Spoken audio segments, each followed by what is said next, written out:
Oh, yeah. What's going on, everybody? Hope you hit that like button. Hit that like button. Hit that like button, baby. Wrestling God Stream. It's what this once proud and profitable company sorely needs. What was once a captivating, trend-setting program has now deteriorated into a cliched, let's be honest, boring snooze fest that is in dire need of a knight in shining armor. Television ratings, downward spiral. Pay-per-view buy rates, plummeting. Mainstream acceptance, non-existent. And reactions of the live crowds, complete and utter silence. You're silent because you're embarrassed to be here. Honestly, I'm embarrassed for you. And the reason why you're embarrassed is because of the steady stream of uninteresting, untalented, mediocre sports entertainers who you're forced to cheer for and care for. No wonder you're not cheering. You can care less about every single idiot in that dressing room. Now, here's Joe Cronin. Joe Cronin.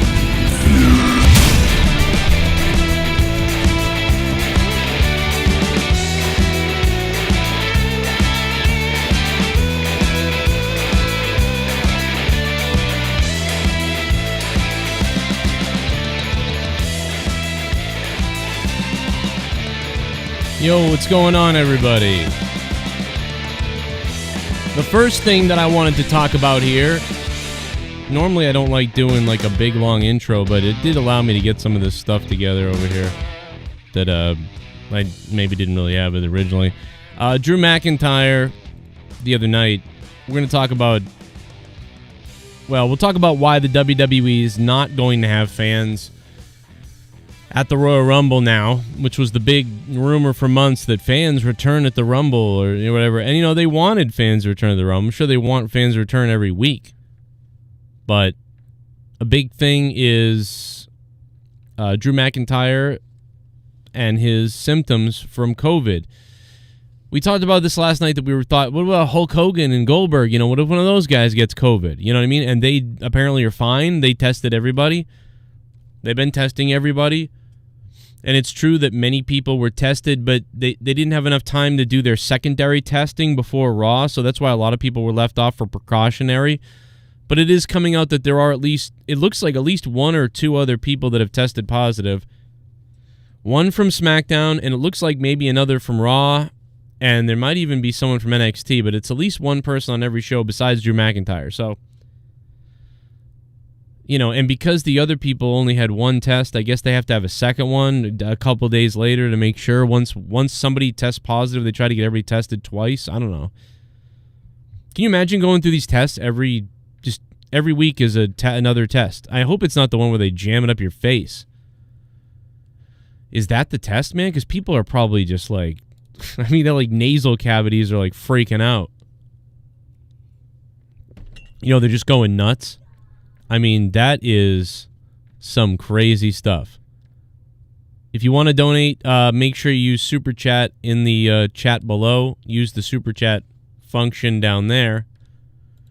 I'll also be shouting out anybody who jumps on Patreon during this stream as well. If that happens, we have about 300 patrons. If anybody wants to check out patreon.com/Joe Cronin Show, lots of bonus content, lots of stuff coming there. Estevan Reyna is back at the $5 spot. Parker went up to $6. Thank you, Parker. He was always at $5, but he just decided, you know what, I got an extra $1. I'm going to go to $6. So, Parker, man, thank you so much, dude. And Don Edward, thank you as well. Inspector Todd is here. Nessa Nessa, what's up, Nessa in the chat? How you doing, Nessa in the chat? What's up, Leaping Lizard in the chat? And everybody else. Hope you guys are having a good day at work or wherever you're at. But yeah, next up, you know, we're going to go into this Royal Rumble thing. That's something that I really wanted to mention.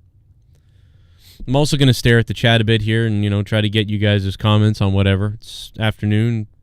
Big trouble. It's been a weird day. It's been a strange day for a lot of this. Some of the wrestling news, man. I've been sifting through this, and there's just all these weird, like, sub-conflicting reports. About to get it, man. Here we go. About to Here we get go. it, man. About to get it. Here we go. Here we go. Oh, about COVID, no, to be honest. no. I don't get it. EU has allowed small crowds for months. WWE not allowing fans for one of their biggest PPVs of the year is just straight up weird. Well, it turns out that we have the idea of what's going on there, Soundwave. That actually perfectly leads into some of the answer, it looks like, Soundwave. The Soundwave 92. Thanks for the $5 super chat, Soundwave. So it looks like Royal Rumble, due to logistics, this is the biggest thing coming out, is logistics, numbers, and what they'd have to do. So they're understaffed right now as it is. Every week or other week, there's people missing left and right. So it seems like every given week, the WWE staff, not just the wrestlers, but I mean the overall staff in general, is down. We've heard from anywhere between 10% to 40%, and that can be because somebody's loved one has COVID, they were around somebody with it at one point, they are sick themselves, or something else is going on. And because of that, they're shuffling the pack around all the time. This is always a problem. And the logistics of having to move, apparently, the Thunderdome setup, because they were going to move the whole Thunderdome setup, which I still don't know why you just don't go grab giant LCD or LED screens, put them out there, and just put the feeds into that, and then put the live crowd in there, and then you got to mix everything. But they're saying that they're not going to include fans at the Rumble. WWE officials feel like the stress and the manpower to remove the Thunderdome setup for one night only is just too much work to make it all happen. So, we know that one of the main things that WWE wanted to do a month ago was get people into the Rumble, get people in there, real audience, whether that's, 50 people or it's 500 people. Now, originally it was ambitious, and I had said, come on, man. So there's going to be 30 to 100 people at Rumble.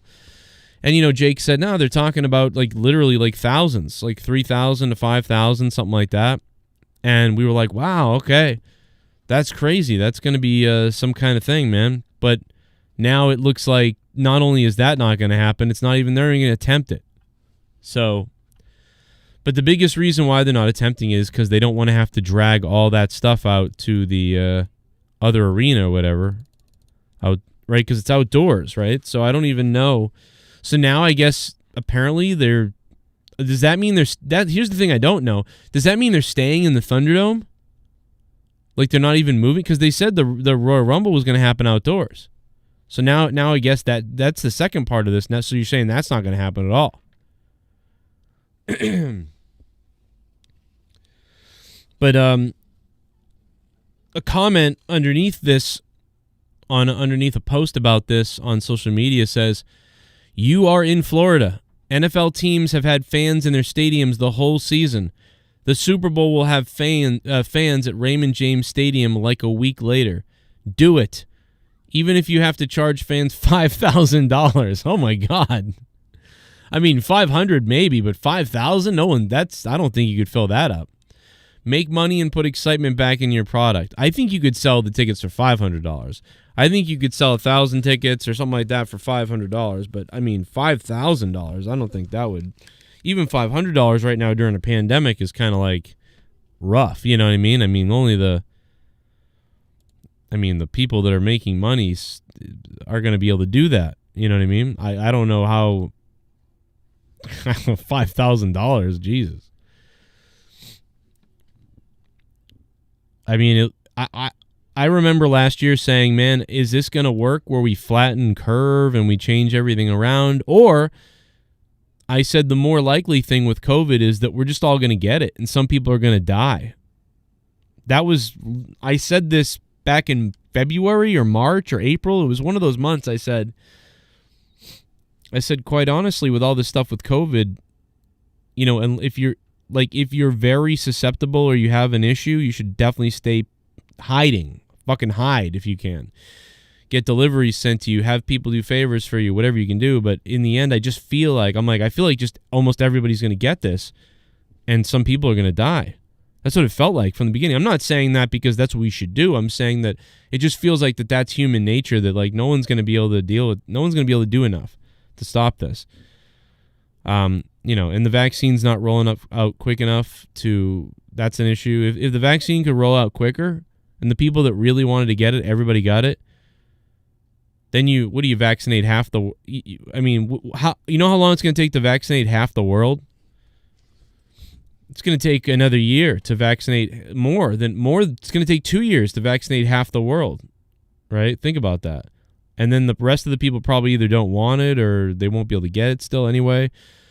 So that's the one thing is the people that don't want to take the vaccine, that don't want to get into that and they're afraid of it or whatever the case is, they so far to me won't have to worry because there's not enough of the damn thing ever that's gonna be there. So, but if you can inoculate like a quarter of the U.S. or maybe half of the U.S., you could significantly stop the spread, I guess. And then if everyone's wearing masks and staying away from each other still, I don't know, man. I'm trying to theorize it in my head, and if it's at the point then where, yeah, there's going to be a lot of people that still get it, but the hospitals won't be overrun. That's the biggest thing. As long as they can keep the hospitals not overrun,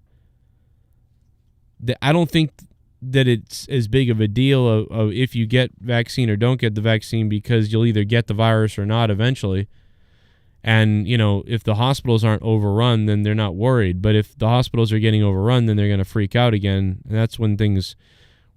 They're in America, we're like reacting to like what happens, whereas in other countries, some of the other countries are just already reacting right away, or but it's weird here. We're sort of like reacting to it here, or underreacting or overreacting in some states. So it depends on where you are. I don't know.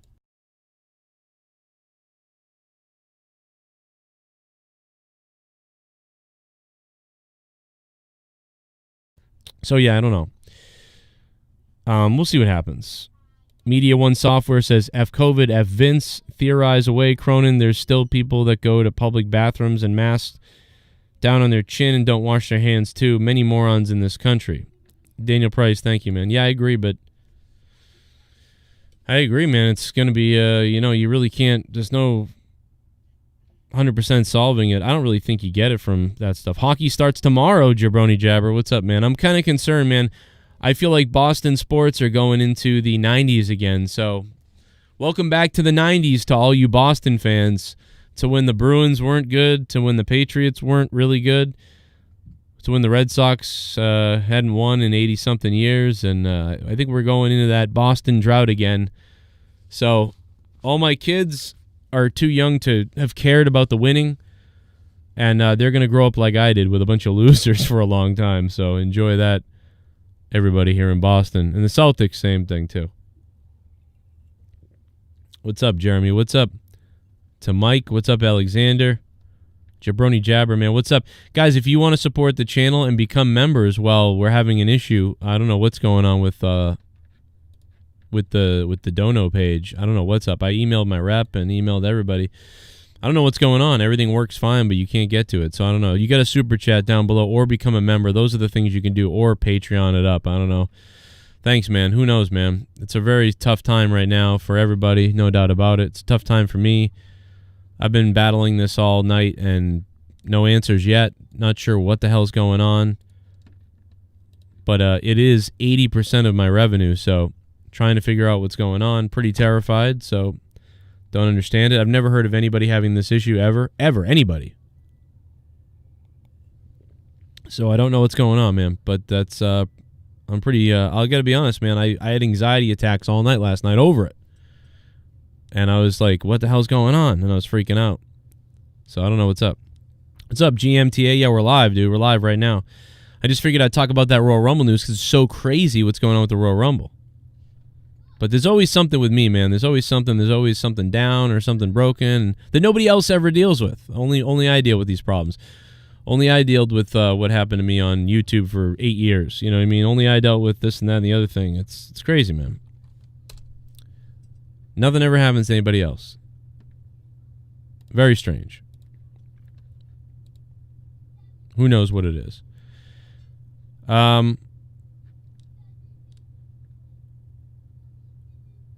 Yes. Shout out to Title Match Wrestling, man. I just got your DM, and yeah, that was good, man. I enjoyed doing the Thunder Rosa thing the other day. If you own those matches, man, I'll put commentary over it. You know that. 100%, man. Black Panther, Bernard Scott sent me something really interesting.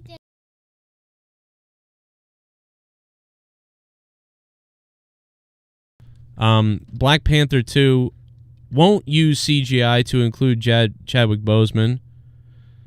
That's interesting. Which is, yeah, so I appreciate you sending me that, Bernard. I think they should just move on, man. I think they should just move on and be like, you know, that's it. You know, it's a one-off and go somewhere else with Black Panther. I mean, they've done this with so many other shows, you know what I mean? Usually the show's bad, though, and then they put somebody else in and it's terrible. This, you can't help but replace them. This is one of those things where you can't help it. They've done it with Spider-Man. You know, there's tons of different Spider-Mans. There's the Spider-Verse. You know, there's even a African-American Spider-Man, you know, all these things, and they explain and whatever. So none of that's a big problem. They've done that in comics for years, where they have the main real character, but then they've had spin-offs of the character go on and whatever.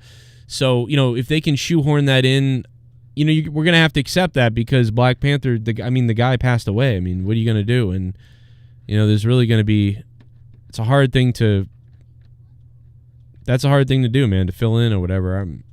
But I guess it's just going to make the first movie so much better than anything else they do because it's not going to seem right. You know what I mean? Crazy. Here we go. I'm about to get it, man. Here we go. About to get it, man. Here we go. With Ryan Romano. What's up, Ryan? Oh, no. Hello, Joe and chat. Your commentary on the Thunder Rosa and Holodead match was mind-blowing.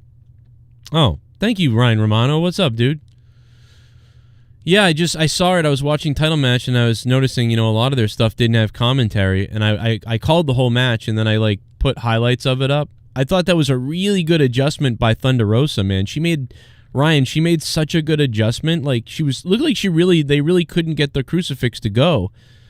And then for her to, like, snake around, get down, and still grab the leg, I just thought it was really cool. So we'll take a look at a little bit of that, too, right now, which is, I guess Title Match owns the rights, maybe, to this Mission Pro clip. Rosa, then a kick to the head miss. Didn't have much on it, but that did it. It might have knocked out Rosa.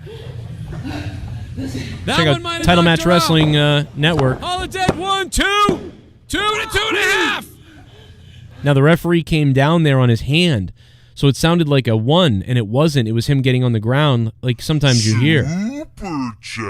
Which I thought was interesting. Yo. I'd what's up with Streamlabs, but just showing love. Thank you. This is super random, but I've been listening to a lot of drum covers of MF Doom songs. You ever consider doing drum covers on YouTube? It's not a bad idea. I mean, I have my drum set, and I have all my drums and stuff, and I could do things like that. I could definitely do things like that, Will Tactics. What's up, Will? Thank you for the $9.99. Holy crap. A $9.99 super chat, baby. Appreciate it. Yeah, I don't know what's going on, man, but I did, I emailed them, I opened tickets, I called my rep, I left them a message, you know, so hopefully we'll hear back soon about that. I don't know what's going on. It's weird, bro. It's very strange. I've never seen anything like it. I've never heard of it ever happening to anybody ever, so I don't know, bro. But thank you, Will Tactics. My kids would like to eat food, so, you know, I'd like to not be homeless and do my job, so hopefully they respond back to me soon. A little bit scared, a little bit scary. You know what I mean? I got no emails from them at all about anything, so I don't know what the hell is going on. And I'm in right now. I can see all my stuff. Everything's there. Everything, all whatever. Super chats are coming through fine on it. I don't get it. I have no idea what's going on. But thank you, man, Will Tactics. Appreciate that, dude. Light up the super chats, I guess, man. Show them F it. Thank you, bro. Yeah, MF Doom, man, I still can't believe that. And he died in October, and they just told us. That's the crazy thing, is we didn't even know. I mean, you thought they kept the stuff with, you know, Brody Lee quiet. I mean, this was October the guy died, and we didn't know. Somebody said he's underground, that's why. Is it such an underground rapper that people didn't really... Yeah, he's a very underground rapper, I guess. But he's a well-known underground rapper, I guess. I don't know. Now he's really underground. But no, it's just sad, man. That guy was awesome, and I love MF Doom, and he's one of the underground rappers I really liked. You know, like sucks. Super Chat Party. Yo, Gerald Armstrong. What's up, Gerald? How long will it take for Vince to create a COVID-like gimmick? This is some good shit. Yeah, you know, I don't think he'll do that. I think back in the day they would have done it, you know, but I don't think they'll do it while the pandemic is going on. I think they are too aware of the sensitivity of it. Thank you, Gerald Armstrong. Thank you, Gerald Armstrong, for becoming the devil. Yeah, thank you, Gerald Armstrong. Yeah, I don't know. That's interesting. I don't think he'll do that, though. I don't think they're that ridiculous. It's actually a theory about it. She thought the same thing I did. Ducks a lariat. Here we go. Oh, look out. Scissors. No. Look at this. Supposed to got the worst of that, I think, off the ropes. Ducks a lariat.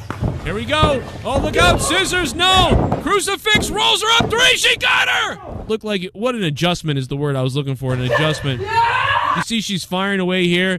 Thunder Rosa's going to come off the ropes. Things aren't going to go the way that anybody, you know, would want it to go here in this situation. There's the crucifix. Here's the crucifix. She tries to hook her. Can't do that. Can't head scissor her. So she gets around here. Watch her get around the leg and then take out the single leg. And Holodead was trying to avoid the crucifix. Suddenly, both legs of Thunder Rosa cover the shoulders. The legs are up in the air all the way down on the shoulders. And the referee with a 3 count. Amazing adjustment made by Thunder Rosa in that match. And that's what won her the match, too. I love it. I love endings like that where it's like, you know, she was really looked like she was going for crucifix, but then it looked like she was going for the oh god, what's it called? Why can't I think of a name? It was Panama Sunrise. No, it's the little sunset. No, a little god, what? I can't think of it. I don't know. That's on my arm. What is that? I don't know. Is it you drew on your arm? You got red on you. No, when this was in the kitchen. Oh. You took a picture of it. Yeah, you drew on your arm there. But why does it look like a cut? Because it's red and it's on your arm. Oh. All right, go play. It's red and it's on your arm. Be careful. Super Chat Party. Surprised at no fans at the Rumble considering all the fans at football games.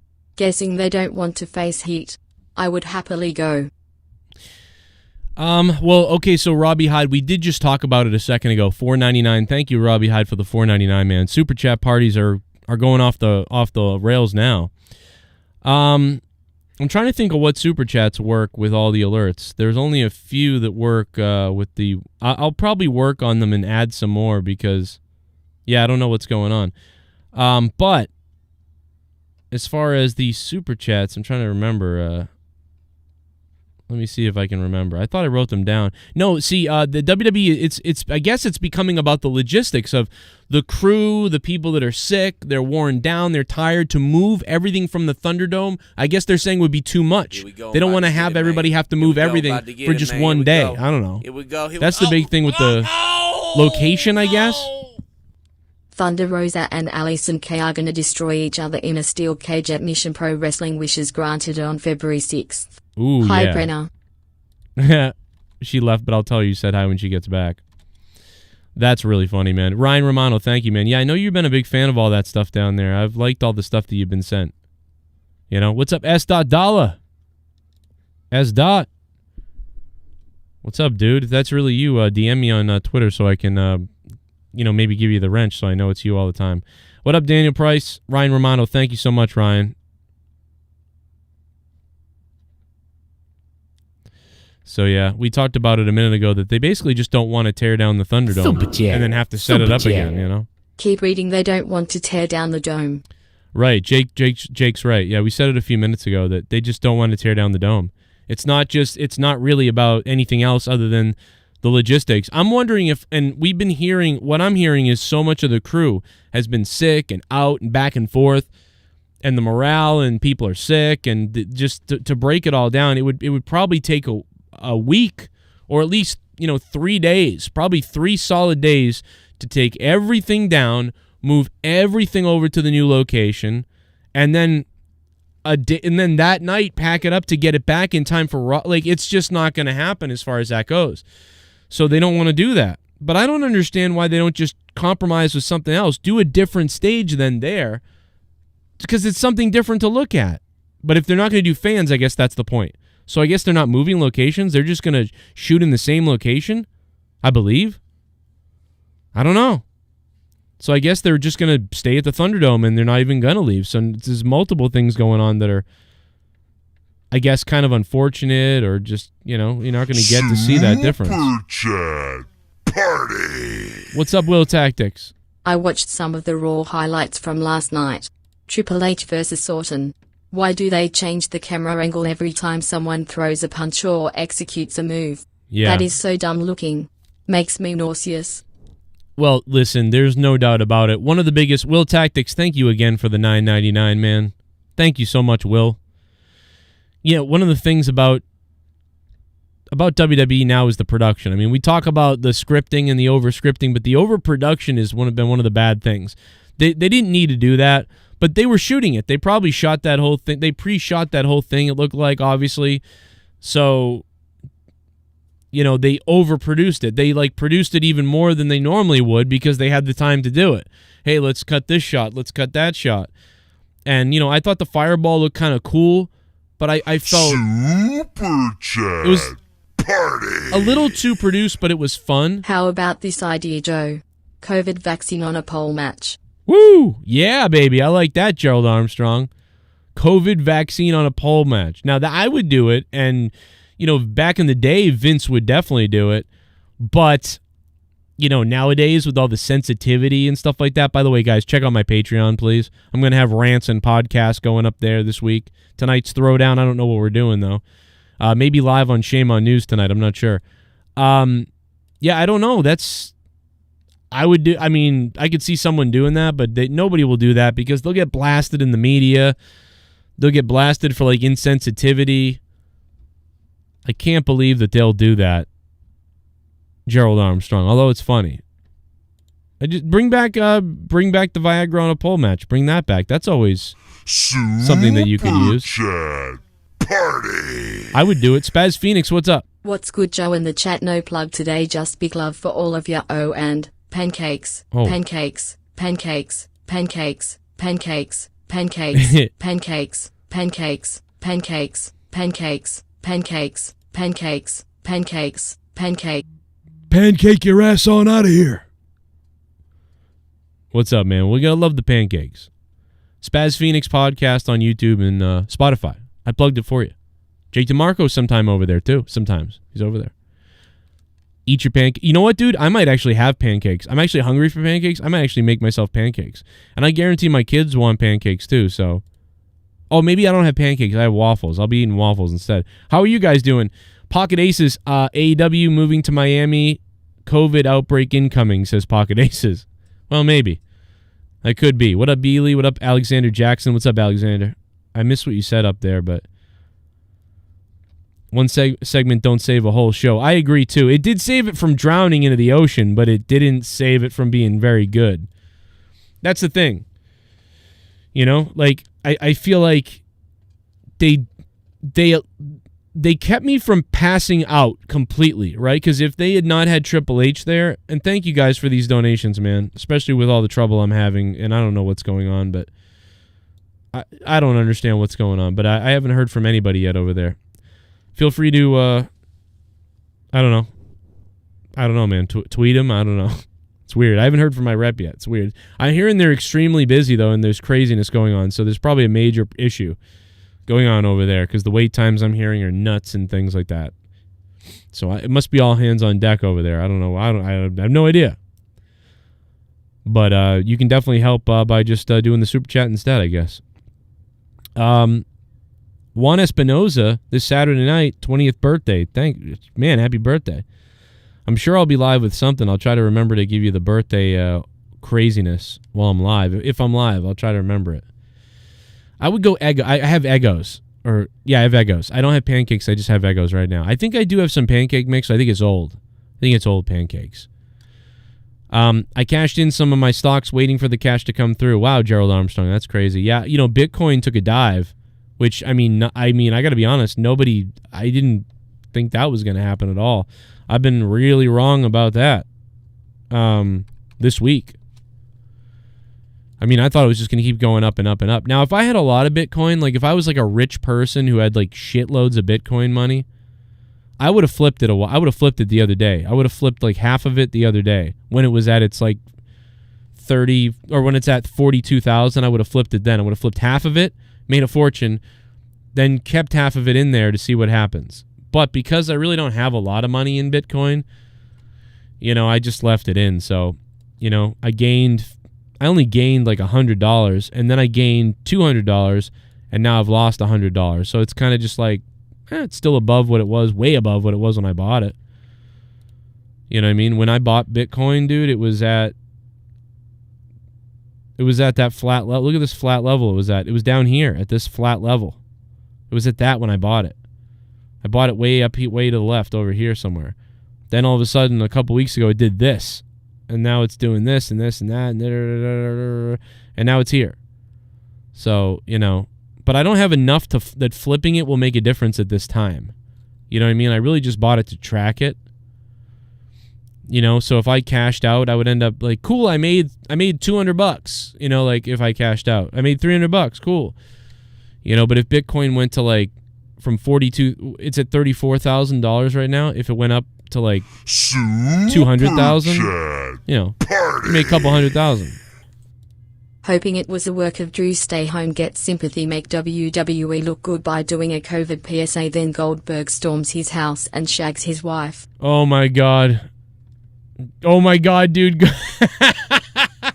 Spaz Phoenix, dude, imagine Drew McIntyre's wife is laying in bed and she's reading her phone in bed. It's Drew McIntyre's wife reading her phone in bed, and then suddenly the scene, not Turner and Hooch. What's the movie with one of the brothers, Canine? It was called Canine. That's what it is. Canine. The movie Canine, where the dog comes up from under the bed, and as the dog's coming up under the bed and separates in between the wife and the husband, they're playing the Jaws theme or whatever.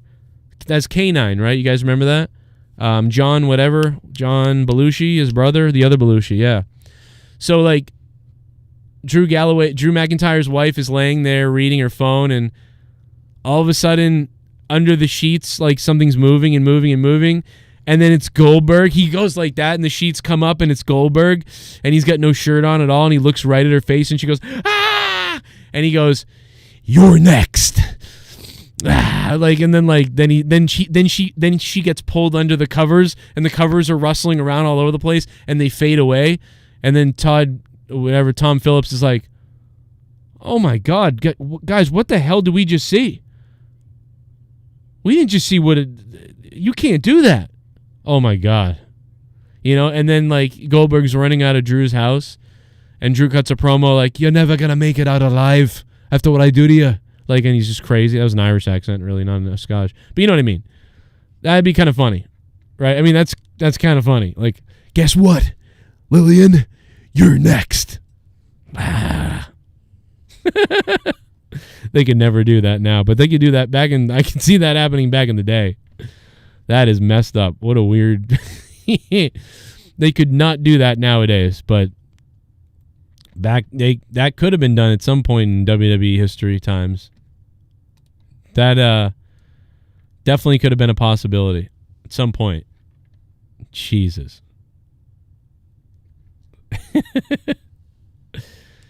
Oh, man. Awandi says that's a reach. It will reach 1 million, though, in this decade, Awandi believes. Damn, 1 million? You think it's going to reach 1 million? Jeez. Man, I don't know what it would be if it reached 1 million. I mean, what is... God, if it actually reached 1 million, Awandi, I can't even believe that. That's like... what is that? 29. That's like 30. If it reached 1 million, I think I would have $4,000. So my $80 investment would turn into $4,000 if it reached 1 million. But if I was a rich person and I had invested a lot more in Bitcoin, then it would have been crazy. Like 5,000 would have turned into, 150,000, I think. So, if you were like if you own $25,000 in Bitcoin, you could turn $25,000 into $750,000. But you'd have to have a lot of money to really make a difference.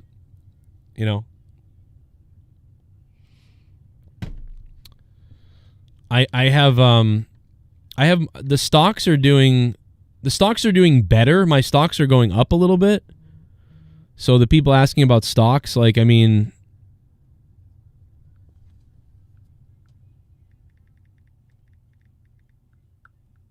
my stocks, I was just getting a message.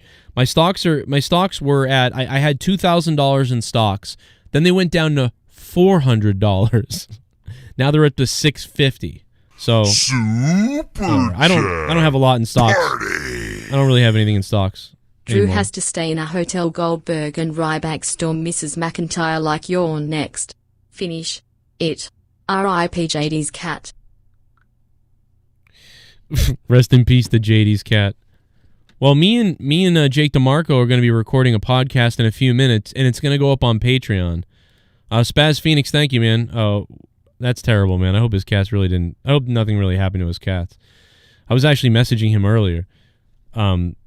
But it's kind of funny, but I hope nothing really happens to them. I hope nothing really happened, that'd be sad. I don't want to joke about that with the guy. That's his family, man, to him, it is funny to joke about in the funny way, but I hope nothing really happens to them at all. Patreon, we're going to have our podcast up on Patreon. Chat. So Party. Make sure you guys go jump on Patreon. Joe Cronin's rooster must win. Joe Cronin's rooster must win, yeah. Monetize this $2.99's coming up this week. We'll see what kind of mongoloid party we'll have that night. That will be wild. Daniel Price says, for the investors into whips, chains, it shall be called stocks and bondage. That's pretty funny. Will Tactics, thank you for the $1.99. If you guys would like Jake DeMarco to make an appearance right now, drop $1,000. No, I'm just kidding. We'll see. He might be. Be like Luke Wilson. Go find a time machine, then open a savings account for yourself. Not a bad idea, Daniel Price. Government can intervene in Bitcoin operations inside the country anytime it wants. Yeah, see, that's what wait for that. When they tell you, no more Bitcoin, guys. You won't be able to have it anymore. And does Undertaker throat slash with his tongue out? You're next.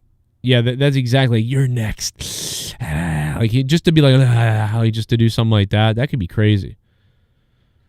What up, Awandi? Too sweet. Hey, too sweet. It is K9, yeah. Jesse James, Daniel Price, Gerald Armstrong. Thank you, guys. You guys all nailed it, too. We all, with all of us, we were able to get it done. I'm just kidding. We'll get Jake on here for nothing. It's okay. We'll get him on. We'll get him on. I'm still working on it, man. I still haven't heard anything back from them. I have no idea what's going on. I don't understand what's happening. Apparently they're under siege over there. No pun intended. But, yeah, I've heard nothing. I don't know why it's not working. Give your dogs a hug. I recently put mine down. Oh, Jet718. Man, Jet, I'm sorry, bro. I'm sorry, dude. I'm sorry, dude. My dog is old, too. My dog is... You guys have known my dog my entire YouTube life, and she's 13 now. Melly is 13. Super Chat Party. You're probably going to be stronger than I'll be. Sold Penn National stock and got more Apple and Tesla. Sold Penn... oh, wow, Gerald Armstrong. That's crazy. Yeah, the stock to watch is PIPP. Because, hold on a second. Let me tell you why. Let me pull up my screen. I mean, I know we're talking wrestling. I know we're talking about the world. I know we're talking about my life, your lives, whatever. I know that I don't have a lot of money myself. I mean, I'm almost at paycheck to paycheck status now. I wasn't at that for a while. We were like a couple paychecks ahead. But especially with what happened with, I don't know what's going on right now. I'm in some trouble, kind of. And how much money I owe, so I'm not really trading anything. I sold everything I had in stocks. And it helped a little bit, but let's see.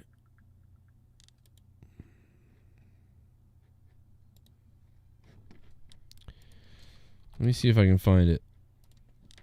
I think the stock is called PIPP, I believe. I think it's called, which is funny, a bunch of PPs in there, but I think it's called PIPP, and I think it's all of Joe Biden's about to become president, so all of his weird generals and army people and stuff, they're all involved in this stock in one way or the other.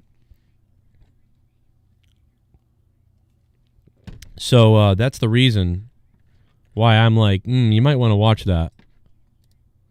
I saw other people reporting that too a little bit, but not really. It's kind of still hushed.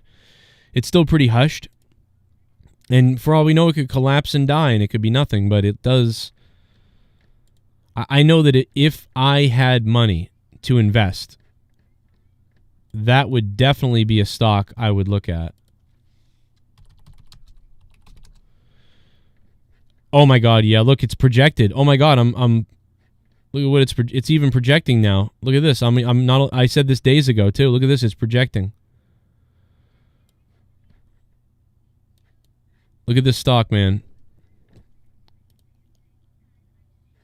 Look at that. Oh my God, dude. And we missed it. We already missed it. That's why I can't invest in it now. It was at $10. Then it went up to 11. Now it's stuck around 11, dropping down a little bit here. I would say if this is under 12, I would definitely think about it.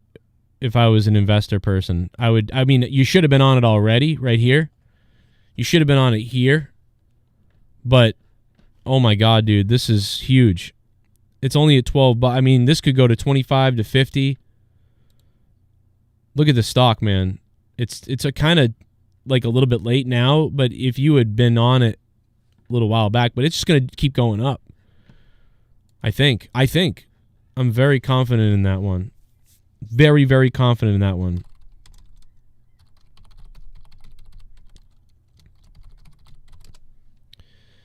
I mean, I'm no expert at all, you know, and I've lost a lot in a way, but I've gained. But I would have made a lot of money if I had money to try to spend. But I didn't have the money. I'm not. I don't have even close. But if I was a rich person, I would have. God, my God! Imagine if I was a rich person, I'd be rich right now. I'd be richer because I would have bought that WWE stock. You know what I mean? I would have destroyed with that WWE stock. I'm trying to open up my my app, my stock app, but I don't want to show my account info. So let me just let me look them up. I don't know, man. I'm trying to look up the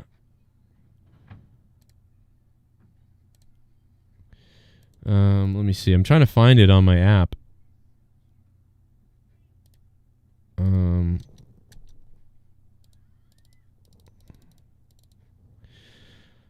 Let's see if we can find it.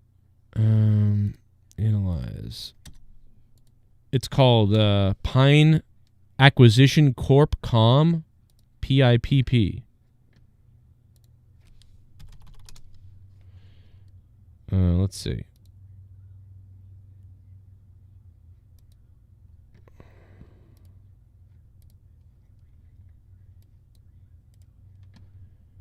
I can't get them to pop up.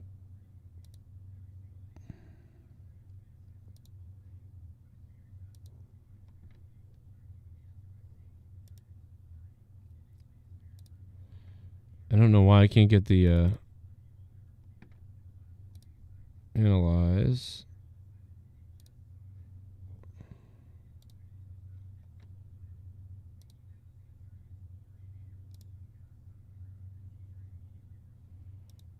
That's weird. Can't get it to pop up.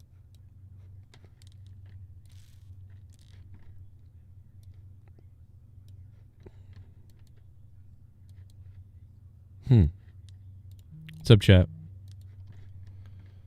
Why don't I see any info in the chart?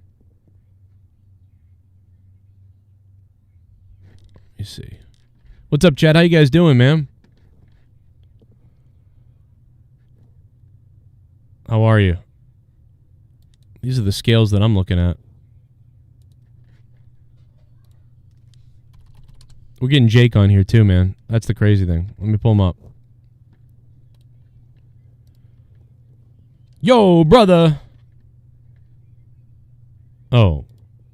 Right about now, the Jake Soul brother. Check it out now. Oh, what's up, baby? What's going on? You want some of the D or what? Oh, I do. Are we about? Bring it on. We're gonna record on for Patreon, huh? I'm down. You know it. Mm. You know what? I'm hearing you talk about all the wrestling stuff, and it's just originally they wanted fans, and we were so excited because the Rumble is one of those shows that just needs fans live. And I understand why they don't find it worth the trouble. You know, this is apparently coming from WrestleVotes. I heard this before, and can confirm it is the same thing that I had read and heard. Yep. Their tweet says, still getting a ton of Rumble fan attendance questions. The fact of the matter is WWE views the stress, manpower, and complete undertaking of removing the Thunderdome for one night is just too much to make it all work. Sad but true. So they don't have anywhere else listed right now for them to just go to. They don't have a spot in mind that would work that they could just see themselves at. So that's unfortunate. One. And so it's not like they have a backup. Like they could go to the Performance Center and use the CWC, but they don't want it to be that small looking for the Rumble. That would look bad. I think just to get less than 100 fans in, that's not worth it. Yeah. So the NXT avenue doesn't work. They don't have a place like Daly's Place for them to go to have outside. And the way they built the Thunderdome, it's self-enclosed. It's all, encapsulated basically in one setting. So the entire baseball field, they put the Thunderdome on top of that. So they would have to open that up entirely and take down the screen so people could see, or only see people up high and move everything. It would still be a massive undertaking. And then they'd have to change it the next day for Raw. So there's no way to make that work. Yeah, there's no. I don't know, man. It sucks. We got our hopes up because we heard that rumor for too long. Because they were trying. They legitimately had people in WWE drafting up plans on how to do this, how to do that, and they went ahead and they're just worried because they don't have a way to make it work. Seemingly, they don't have the manpower. I mean, they let go of so many people, and then on top of it, they went ahead and had people get sick. Now I'm hearing that there's more than one person that was sick on the Raw side of things besides the one person at SmackDown. Yeah, there's definitely one other person, if not more. And then everybody else has to quarantine anyway because they're not sure. And now they're saying, dude, did you hear this? That they're making people, anybody who is interacting or whatever, they have to have two negative tests within a span of 24 hours or something like that. So there was people back there, probably could have wrestled, probably don't have COVID, but only had one positive test the day before or whatever, so they couldn't do it. Yeah, one negative before. Yeah, so Cedric Alexander, Asuka, Shelton Benjamin, that's where the tag team champions were. Nikki Cross, Humberto Carrillo, Ricochet, they were all backstage but didn't appear. Obviously Drew was on the show, but that was pre-recorded. Just a lot of issues, and Raw's viewership ended up being a 1.89. So they didn't do terrible considering before that they were drawing 1.69s. I know it's not as much of an increase that they had from Legends Night, but the fact that they still held on to a decent amount of that is noteworthy in its own right. Wait, we got the rating tonight? They were getting 1.6 and 1.7. Wait, do we get the rating for last night? Yeah, it's a 1.891 million. Oh my god! So I was actually hoping it came out during this show that I'm doing now, and so yes. Did that come out just now? Yes. I was hoping. I was like, oh, hopefully the ratings will just magically come out while I'm live, and it did. Yeah, Brian Alvarez says 1.82. I had seen 1.89. That was from Showbuzz Daily, and that was the overnight average. So maybe it is a 1.82 when they got the final average. But ones were wild the other night. I'll tell you that. They were really wild. They were 1, 20, 1, 1, 1, 20, 21. Pretty crazy. What's up, Daniel Price? What's up, Steve Kalan? Guys, yeah, right now you use Super Chat. If you guys want to donate, use the Super Chat button or become a member. Trying to figure out why. It's the strangest thing. Not I was really talking sure. to Drew about it before as well, because you can see everything on Streamlabs. I can do You're everything. getting notifications. Obviously, they're popping up. So. There's a broken URL or something. I don't know, dude. Yeah, it's very weird. And yeah, no idea what's going on. I emailed my rep. I emailed the ticket thing. I've done all kinds of stuff, but I am getting responses that like, oh, we're crazy on something crazy. So it sounds like something wild is going on over there. So could be the issue, but still kind of scary when your whole life's on the line with it. A little bizarre. It's like, yeah, absolutely. You're at a restaurant, and your payment thing goes down. Same thing. I haven't watched WWE in 4 months, says Andre Corbeil. What's up, Andre Corbeil? WrestlingWithWrestling.com. He says he feels fine. Well, yeah, that's why I'm, mushmouth over here, losing my brain. Raw was awful last night. I said, hopefully I didn't sound too crazy on the review. Between going to the dentist very, very late last night as being the last appointment, so getting the oral surgeon, I should say, so getting all the anesthesia and numbness out of my system and being high on top of it, I was a wreck last night. So I'm glad I was able to form sentences and make words sound comprehensible, but. Well, what I would, the other thing I wanted to say was I wanted to ask everybody in the chat what you guys think, because I created this new series that I want to do, and I think I still want to do it, where I make pretty quick videos of like reacting to old classic moments, or segments or things that happened like really quickly once. Yeah, the Roman slap you covered, that I really enjoyed, because one of the things that gets overlooked, there is a lot of great moments that happened in the build to that. The match was not good at WrestleMania, but remember Roman getting destroyed by Triple H? They pulled that off great. The only thing that messed that up was the handoff of the blood capsule from who was it? It was one of the announcers, Byron Saxon, I think. Byron handed it to him. Yeah, I think you're right. And had that not been seen and posted, they nailed that entire angle. That, of course, ruined it, unfortunately. But besides that, they had nailed that perfectly, because Roman looked brutalized. It was great.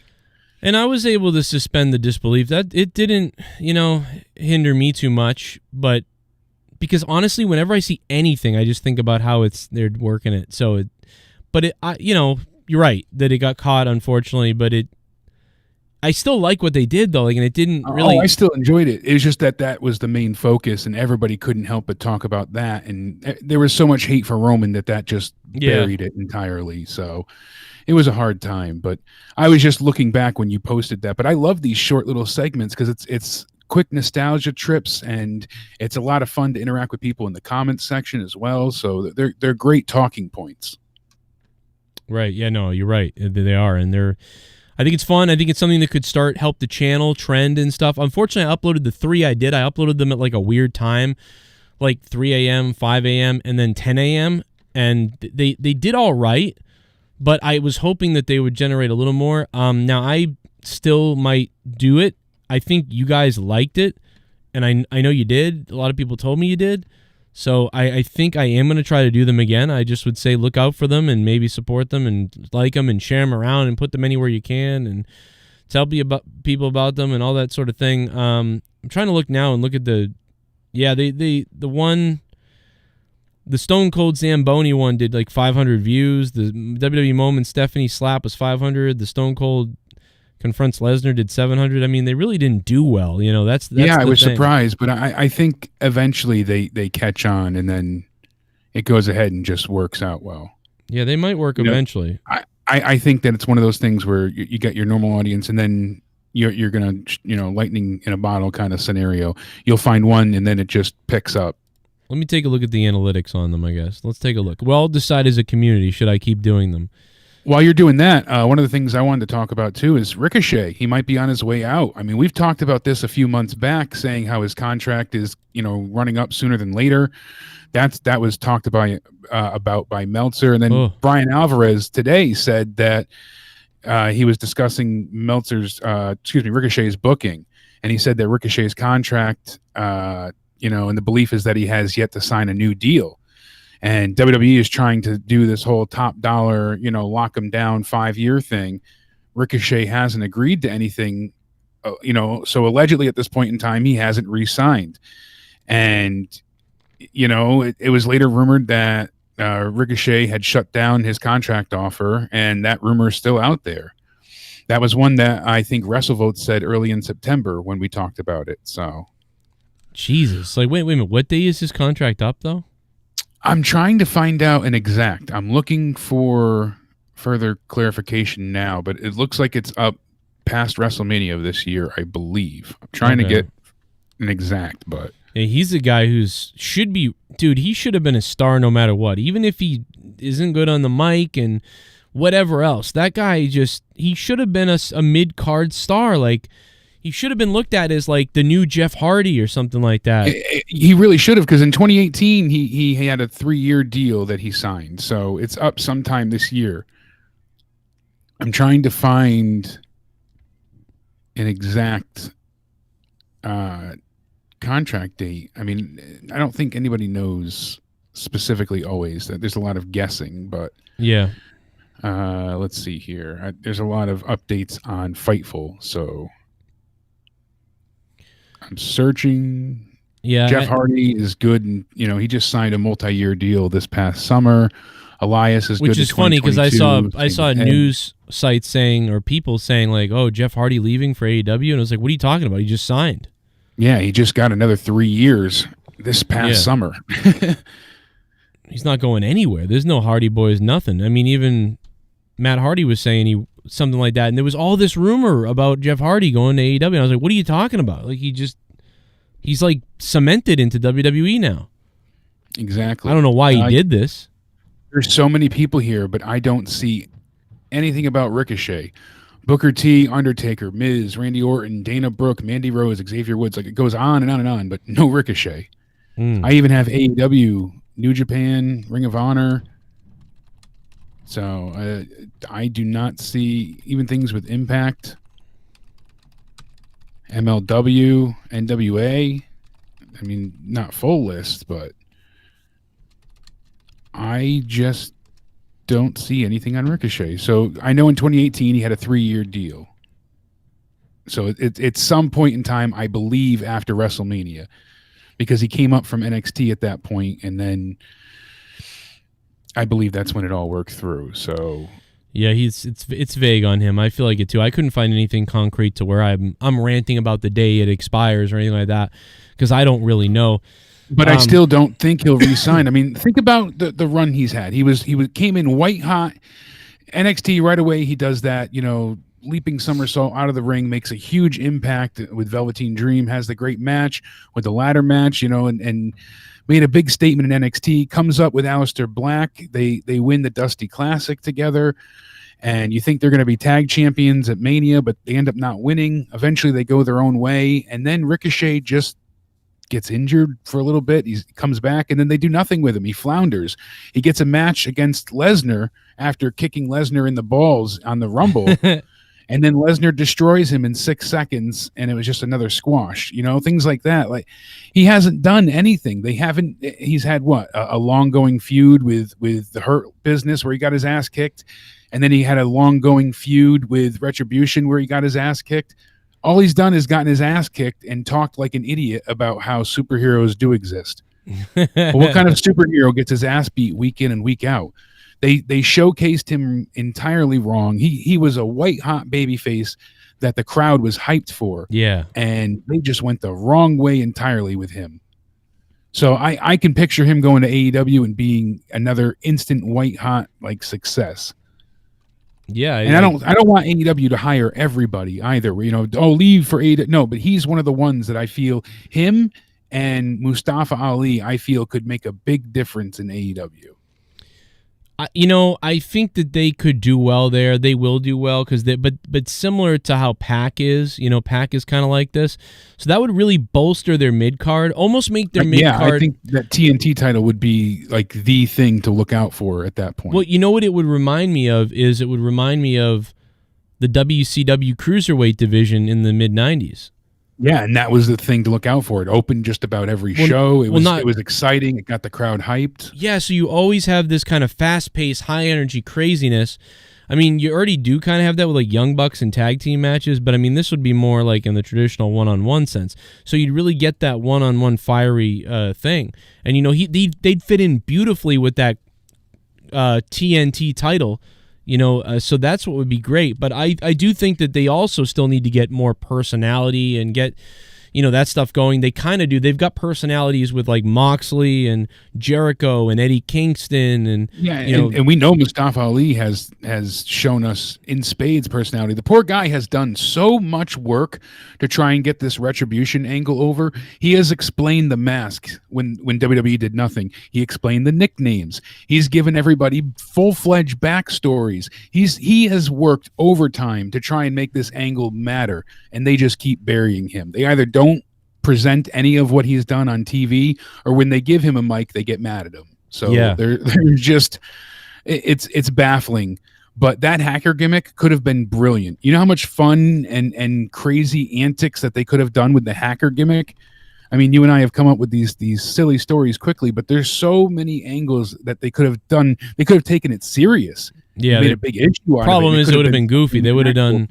They would have been like, "Oh, he's spying on him in the bathroom," like they used to do. Like, yeah, but they could have made it like an actual legit threat and treat it like a real thing. And you know, it could have been something really, you know, impactful. It would have been fun, but instead we get nothing time and time again, and that's what kills me. So, speaking of contracts too, Ronda Rousey's ends April 10th, 2021.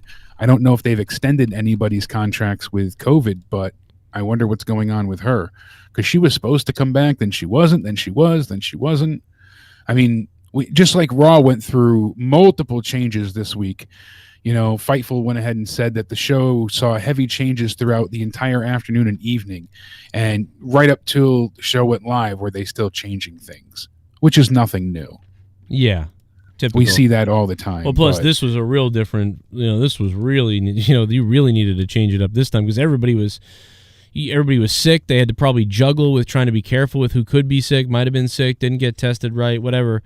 And then, yeah. I think one of my favorite things entirely was Lacey Evans tweeting out that she's looking for new reading material, and she tweeted out a picture of the Stepmoms Club, how to be a stepmom, you know, and she's talking about being Charlotte's stepmother.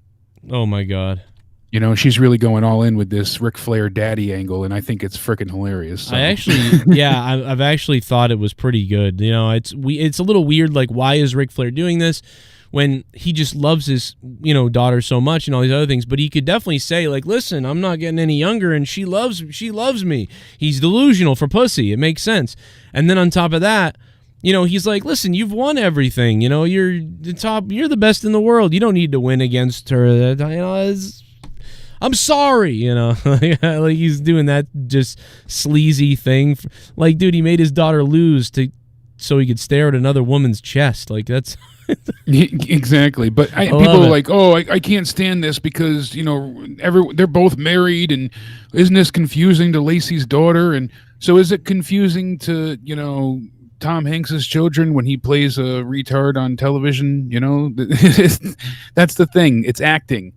It's supposed to be a storyline. It's fun, but see, this goes into a bigger encapsulated problem with everything, is the fact that WWE doesn't always blur the line with things, and you know, they'll have their wrestlers promoting thing on their personal Twitters, and then they'll have their own views and statements on Twitter, which breaks kayfabe. So it's very confusing as to what you're supposed to take it as. You murder. Frog off.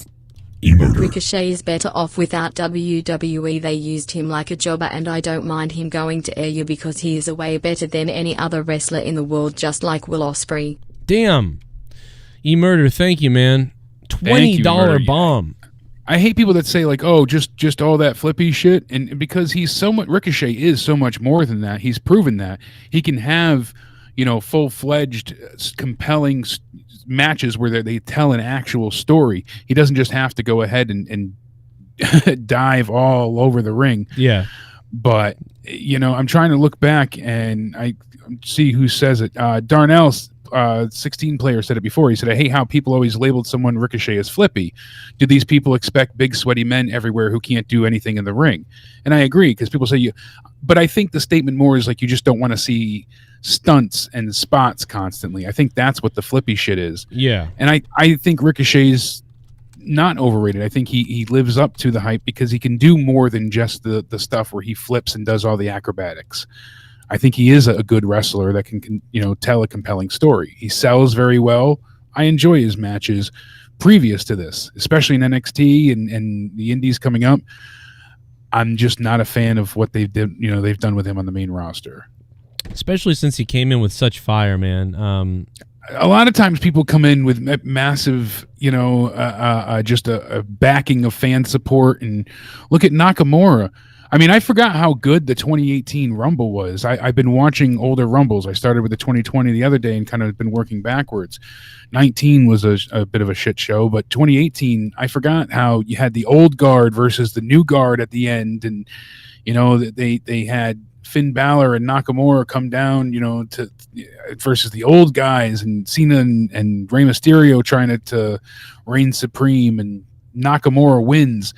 And I forgot, how much of a great moment that was, but it always gets overshadowed by the terrible Mania, disappointment that Nakamura didn't win the title at Mania, and it just felt like so deflating. So, but the Rumble itself told a great story and was a really good match. So I always love the Rumbles. I'm hoping that this year they do something special with it. They're actually using live fans for the Thunderdome portion of NXT now as well. Because before, I guess they were only showing repeats on those screens. It wasn't live fans. So now I think it's kind of funny that they're actually admitting that and saying, well, we're going to start using fans in the CWC for the Thunderdome. So yeah. I can see them not wanting to lug all that stuff out of there. I get that. And that's a little less concerning. Yeah, that's small in the CWC. Imagine doing it in the big ass stadium. Exactly. It's huge. But why not just go grab those WrestleMania Titantron things and put those around the ring? And even if you have to, put people live at the Thunderdome and put cameras on that and broadcast it over there. I don't know, do something, and then you can put people in there, right? Because so the problem isn't people, right? Or is there multiple problems? Am I reading this wrong? I think there's multiple problems, but I think there's a ton of levels to this and layers. Like the way they have the Thunderdome set up now doesn't have the capacity for people because there's pyro set up in a 360 degree because they film it all with pyro. There's no specific non-filmable side. Even though they have a hard camera still, it's they can go from any angle. And on top of it, so they'd have to disassemble all of that because they put a roof on top of it too. So no one can even go ahead and sit high up because it's enclosed. And then they have to go ahead and test people like they do for the NXT shows.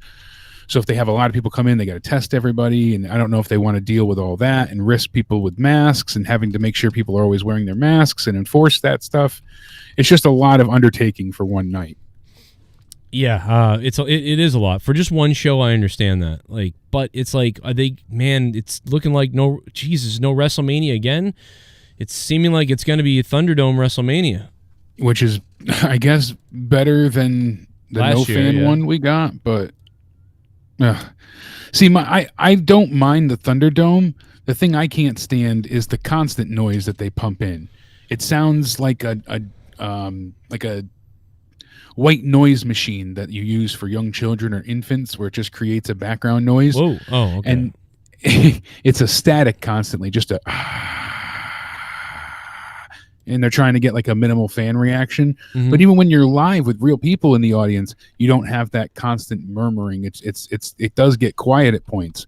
But with this, there's just a constant droning sound, and it drives me nuts. I think they need to figure out a way to hook up sound noises to the motion of people on Skype. The more motion on Skype, the louder it gets. And then they also could pump in some stuff. Well, they do take your audio. Yeah, when you're in the Thunderdome, you have to agree for your visuals and your audio. And I know, because I've said stuff, and the producer had responded at one point, so I know they heard me. Oh. And when I put up my camera light for the Elias night, when he did the concert, Yep. And the producer responded to what I had said. So Well, I you know could they set can up- hear you. You could easily set up an app and a rule in a computer program that, so the decibel level, you put everybody on audio, and you get everybody's audio coming through, and you got to turn it way down because it's gonna be so loud. But the more people are talking, the added volume, you can put all the volume into an added thing, and when people start cheering for someone at home or for something, the volume meter starts going up. You could literally just have the fake audience sound cheer audio meter mimic, once you calibrate it, mimic what people are doing at home. That way it's really the reaction of the people watching that's controlling the automated crowd sound you're hearing. And then on top of that, when the producers want it to be a positive noise or a negative noise, they just have to flip a button that changes it. So when the audience level reaches 8 during a segment where they want the heel to be booed, they put it on boo. This could easily be done. Like it's... Yeah, it seems that way. I mean, I don't know about easily, but it could be done. if there's a will, there's a way. It just seems like they're kind of just giving up.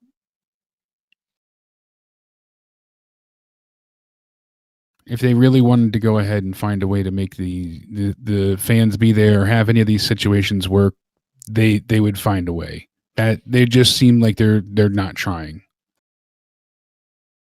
And sadly, at this point, it really just kind of feels that way.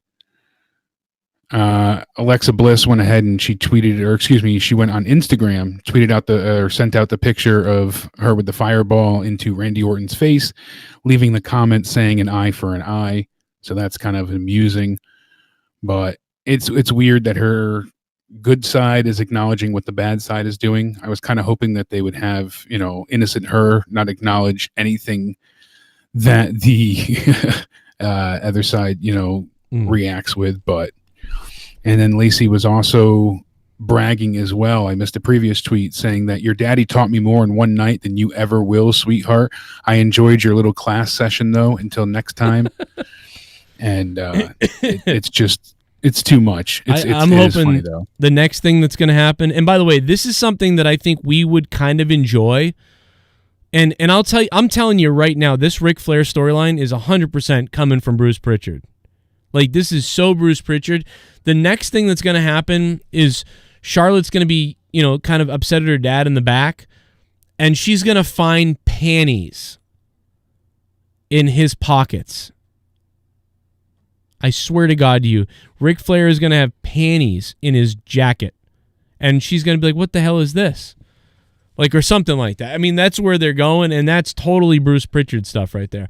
And I'm not saying I think I might like it, actually, to be honest, but like so much of their stuff is bad, and so much of Bruce Pritchard stuff I think has not been good recently, but yeah, that I don't might mind be it, though. Sleazy funny. They will need to sell a shirt this year saying no one was here like the last year t-shirt. We weren't Right. there, lol. We weren't there again, is what it will say. Yeah. WrestleMania's biggest fan was the actual roof, fan that was circulating the air, stuff like that. And Oh, yeah, the fan. Dude, that fan was over as hell last year. that fan was super popular, had its own T-shirt. Thank you, Cora. But that is true. Someone in the chat said, they can go ahead and also, not have to be booed. And that is very, very true. Mm-hmm. That's one of the things. I think it was Steven that said that. Yeah, Stephen Langenheim said that they could get away without fans booing them and, not have to worry. But I think they would even like that reaction at this point in time. I think that the reason they don't use the audio from the Thunderdome is because it would be delayed to the, like if we count down with the pinfall, Yeah. that would be like 4 seconds behind. Yeah. Even though we're seeing it before TV seeing it, the Thunderdome feed is like 12 or 14 seconds ahead, I believe. These people have to get their video to the WWE's broadcast booth. The broadcast booth has to send it out to the TVs. The people have to react at home to what they're seeing. That's also delayed back to them. With commentary syncing up. There's a 5-second delay at least, if not more. I mean, but if they're really good, maybe it's 5 seconds. But it seems like it's 5 seconds because you can watch the people's reactions actually sometimes. Like, you'll see somebody get hit or whatever, and then, like, people then will go, oh, like, but it's like a few, just slightly slightly off. Now, it's not bad, because if it was that bad, you would notice it really bad. Like, you would see... Yeah, no, it is pretty seamless. Yeah. That's for sure. Because the magic of editing with them, how it works is the Thunderdome feed is on not a delay, but ahead of what's happening in the ring. So even though we're seeing that live, what you're seeing is coming on a like a tape delay. So we're seeing things before it actually happens on TV, obviously. So the Thunderdome people get to see it as it's happening live. Right. Then they delay that by 30 seconds altogether. So you're like 15 seconds behind a live TV.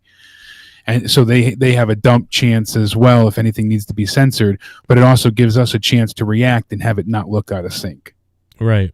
It's pretty ingenious. I mean, that's why they got awards for the Thunderdome. It is a very interesting concept. What's up, Matt? You like my Out of Touch song? Yeah, you got to go back and listen to it. It's a video. The people that didn't hear the Out of Touch song, you got to go back and listen to it. It was a lot of fun. I don't want to play it here because I'll get copywritten, but I'll get copywritten. It was months ago. It was 3 weeks ago. So if you guys want to laugh at that, go check it out. Party.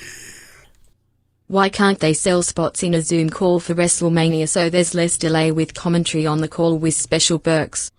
Yeah, I'm sure they could. That's a great idea, Cora. I'm sure they could offer some type of package where it's like the ultimate fan experience. It'd be $250, and you got one of those 3-minute meet and greets with a star, and then you got to watch WWE, and you were guaranteed a spot on the TV camera. Right. You know, that could be pretty cool. People, I'm sure, would pay for that. Yeah, that'd be really cool. I mean, there's so much they could do. Like, they could even put like a big screen in the front row, like 2 big screens. So if you paid extra, you could be on the big screen. Yeah, so, I know a lot of people like, would oh my soak God. that up.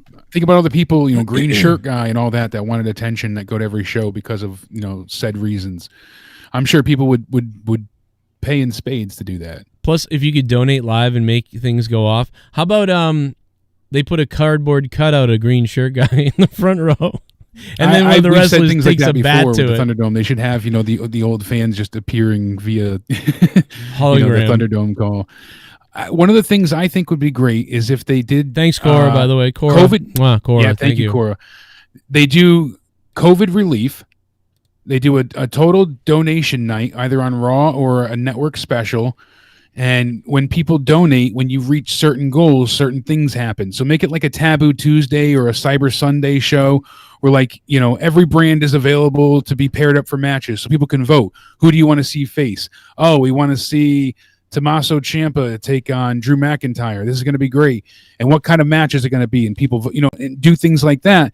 And as things happen, the more donations are raised, they could do tons of stuff like this. Yeah. But they don't. Yeah, I don't know why.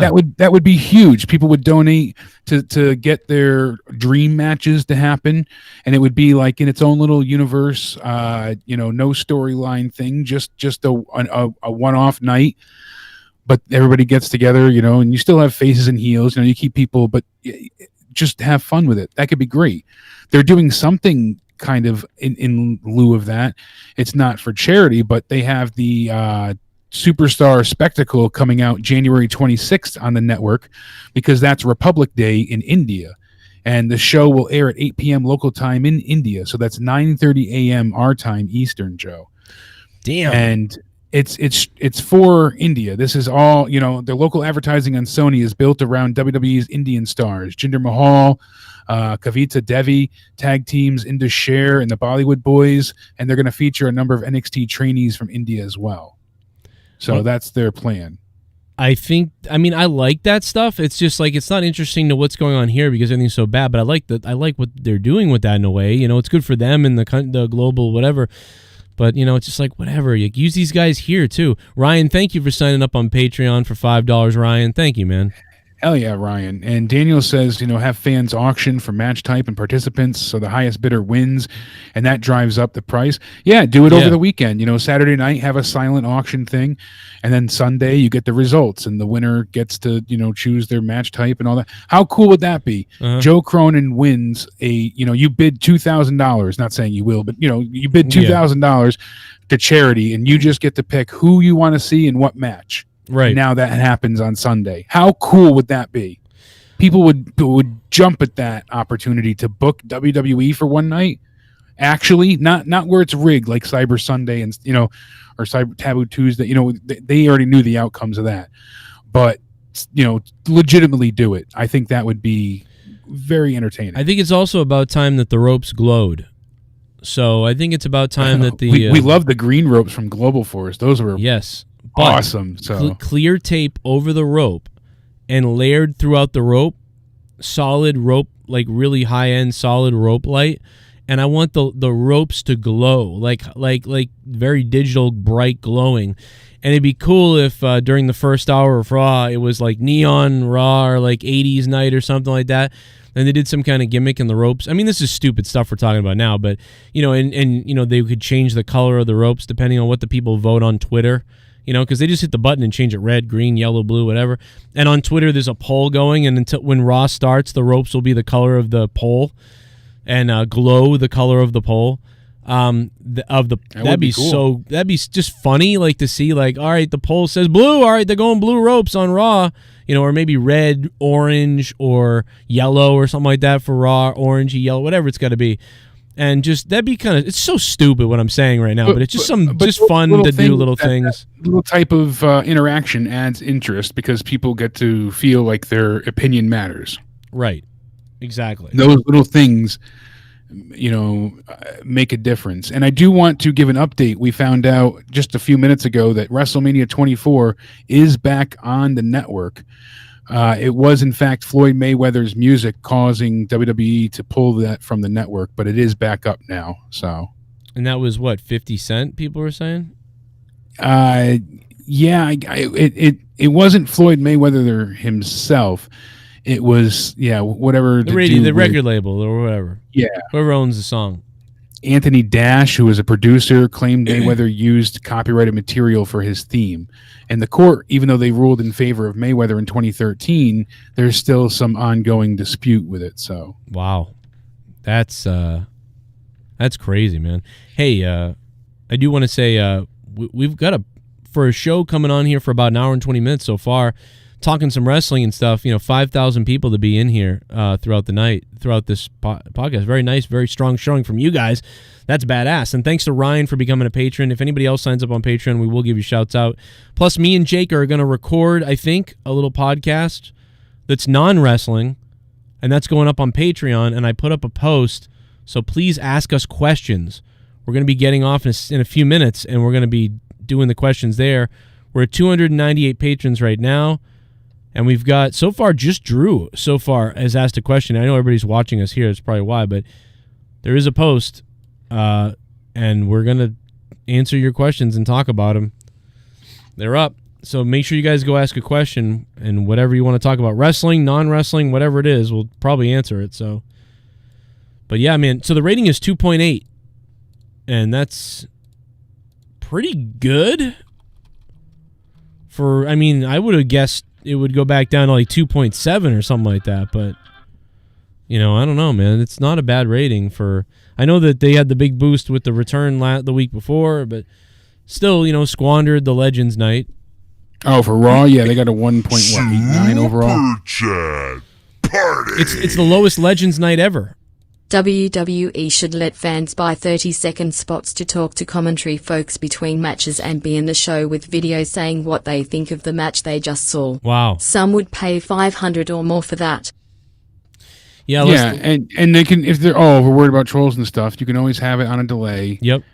You can pre-record it in the sense of like, if you're really worried for the first time. But just like with the Thunderdome, the more you do it, the more people become consistently believable, loyal. I don't know what the right word is, but they prove themselves. So that's a way to do it too. But if someone's spending that much money, I doubt that they would always want to troll. Yeah, and I mean, it's not even, forget, who says they even want to make this money? Who says they even need to make this money? It's just, they could just do this sort of stuff for people just to have more fun interaction. They should just allow, they should just be doing these type of things anyways with fans. That should just be what the, the norm is, but it's not working out that way. Remember when Tout was first launched? It would be and they cringe. were getting fans to chime in. I hated Tout, but the idea was it could be cringe noble. though, Jake. Hey, it's Marianne from Tennessee. I love the match with Ricochet. Dude, it would get old. We start roasting these people. Yeah, it would get old quick. That's what I said though. If they were charging, it would be so limited because it would be expensive. It would have to be something that would be limited. That would not to see it overdone. Right. That would be the issue, though, because WWE doesn't know how to hold themselves back. Yeah, they wouldn't be able to stop themselves. And apparently Twitter threatened to delete Val Venus's Twitter account for violating child exploitation policies. Oh, my God. What the hell? I mean, I thought all he did was smoke weed. So I'm not sure what caused the majority of the issue. They said that regardless of intent, posting, retweeting, or linking to content that violates our child sexual exploitation policy is strictly prohibited on Twitter. Apparently, he posts something about evidence of Hunter Biden and being involved with children, and the stuff that he posted, they're saying that he was posting child endangerment things. So he must have posted pictures or something of children. So because he was trying to look out for children, he's in trouble. Yeah, it is pretty ass backwards, but I bet you he posted pictures of children as well, and that's why they took those tweets down. Yeah, he might have had legitimate evidence. Might have wanted to blur out the faces. You can't post pictures of children in compromised, settings. Well, my God! Well, you're saying he posted the actual evidence. That's what he's claiming. He said, last night I shared evidence of Hunter Biden effing children, including coke snorting Malia Obama. Or Malia Obama, excuse me. The sheep, of course, refused to accept facts. Twitter, however, acknowledged these facts and threatened to suspend my account if I did not delete these pricks. Wow. Twitter protects pedos. That's what he says. Well, it does. So I can see his stance of being like, yeah, I get what you're saying, but you can't post these things. You can't share it. You're sharing child that means he has it. Or things of the like. Yeah, he would want to blank out the faces and the nasty stuff. You'd want to blank it out or blur it out. Yeah, censor the children. I mean, it's a good moral question that we'll get into that on the podcast. That what do you do? I mean, how to show people what's going on, because you can't show that. You can't do that, but yet if you just say that without proof, people don't whatever. But it's not your job to publicly show it. If that's what you're doing, just give it to the authorities. And why do you need to post it on Twitter for attention? I don't know, but Val Venus is going to end up showing up somewhere with like a hatchet. Like he's going to end up going crazy. Like that woman did on Schumer earlier today. I made a video about that on Shame on News. It's just she wasn't wrong. She was just very crazy. She was crazy, but some of the things she said made sense, but her delivery was bonkers. Yeah. And I know Sean Morley seems like he's in a good place, like he wants to protect children. Just the way he's going about it is insane. Yeah, you're endangering children that way, and you're making people not believe you. So. Yeah, that's a little rough. He might be on a list after that, to be honest. He'll get himself into trouble. That's what I'm saying. He'll be tracked now talking bad about Hunter Biden and Obama's daughters. And when he was actually trying to help him. Yeah, Raw, there it is. It's called Raw All-Time Low Vince is Out of Touch song. It's from 3 weeks ago. You guys can check that out. Oh, whatever. But otherwise, check out my Patreon. Sign up on Patreon right now, because me and Jake are going to be going over there, and we're going to be doing a little thing. Let me check out the chat, though, and see what else is going on. Relic says Hunter Biden degenerate. There's Super Chat. Here comes Drew. Party. Ugh. Hello, kiddies. Oh, God. Hello, kiddies. Hello, kiddies. Oh, my God. Mick Foley said he still gets fatigued very easily, and his head still feels cloudy. He said, please take this pandemic seriously. The daily death count is staggeringly high and climbing. Hashtag mask up. This is his response after people were asking how he's doing following a positive COVID test. Right. So a lot of people just said it was, not so much the sickness, it's the after stuff, not being able to breathe, not feeling right. It's not the cold. And that's what I was always worried about is the lingering effects. Yeah, I'm sure Twitter doesn't like being involved and wants nothing to do with that. So if you want to, listen, if you want to expose that Val Venus, make your own website, ValVenusExposesThem.com or something, and then tweet out, my proof is on my website. That would have been more. That's what you should have done, because they can't have that on their website. I understand. Listen, we've bashed a lot of people in Twitter and we've bashed a lot of things, but. They're not going to want that, whether you're right, wrong, or whatever. They're not going to want that. They're liable on their website, so they're not going to want that. So, just put it on your own website, and then you're liable. And then you can tell everybody on your Twitter, hey, go to my website, and then show like a trailer for it, with Hunter Biden's face. Like, I don't know, man. I'm not sure. But anyway, we're going to get out of here. We're going to record now, guys. If you want, sign up on Patreon right now so you can hear me and Jake's podcast. You don't want to miss it. Also, the thing is that WWE just posted a new tribute to Luke Harper with Randy Orton, Bray Wyatt, and a few others. Oh. And it's a sneak peek of WWE The Best, and it's coming out on the WWE Network. It's going to be a whole tribute, full-fledged, I think, half-hour show to Brody. So that's awesome. That's pretty cool. There's plenty of stuff to watch. Chat, so check that out when you get out of here. Make sure, like you said, sign up for the Patreon. You don't want to miss this. It's going to be good. You don't want to miss this. You don't want to miss the other shows. You don't want to miss me and Jake doing Final Frontier News. There's a lot of Final Frontier News stuff. We could get a disclosure soon or something like that. I mean, who knows what's going to go on. All on patreon.com/Joe Cronin Show. Sign up on the Patreon. And thanks to everybody who super chatted here today while we were having our problems. And we still are unable to get the other stuff working. So thank you to everybody who dropped some dough and extra supported on Super Chat. E-Murder was the top Super Chat. Looks like going to take home that digital JCS title. Thank you to E-Murder. And also thank you to Cora, who looks like she's popping in with another one in a second here. Have a great day, Joe and Jake. What's up, Cora? Yeah, you can hear us on Patreon with the podcast. We're going to have to record it first. So we're going to record it, then we're going to upload it. So it's going to be up in a couple hours or less on Patreon. And what's up, Brenna? It says I'm going to die in 24 hours. No, that's just a fake app, honey. You downloaded a fake app about death. You're not going to die. Super chat. No, you're going to be okay. Thanks, Cora. Thanks, Cora. Have a great day, Joe and Jake. Thank you, Cora. Guys, we'll see you on Patreon. Go ask your questions now. Go put your questions up now. Go do it. What are you doing? Even for $1, you can ask the question. 300 patrons and counting. Thanks to Nick, who just signed up on Patreon. Brenna's doing some kind of weird dance that's creeped me out. And, hey, Val Venus. No, I'm just kidding. What do you give me 5? Yeah, thank you. All right. What are you doing? What is this? Why are you making that face, though? What's that? What's the face? Oh, my God.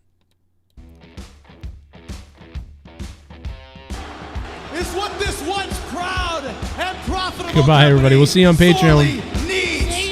What was once a captivating, trend-setting program has now deteriorated into a cliched, let's be honest, boring snooze fest that is in dire need of a knight in shining armor.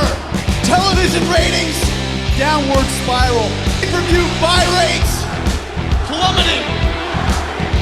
Mainstream acceptance, non-existent. And reactions of the live crowds, complete and utter silence. You're silent because you're embarrassed to be here. Honestly, I'm embarrassed for you. And the reason why you're embarrassed is because of the steady stream of uninteresting, untalented, mediocre sports entertainers who you're forced to cheer for and care for. No wonder you're not cheering. You can care less about every single idiot in that dressing room. Now, here's Wow. Joe Cronin. Joe Cronin. Jericho was right, brother.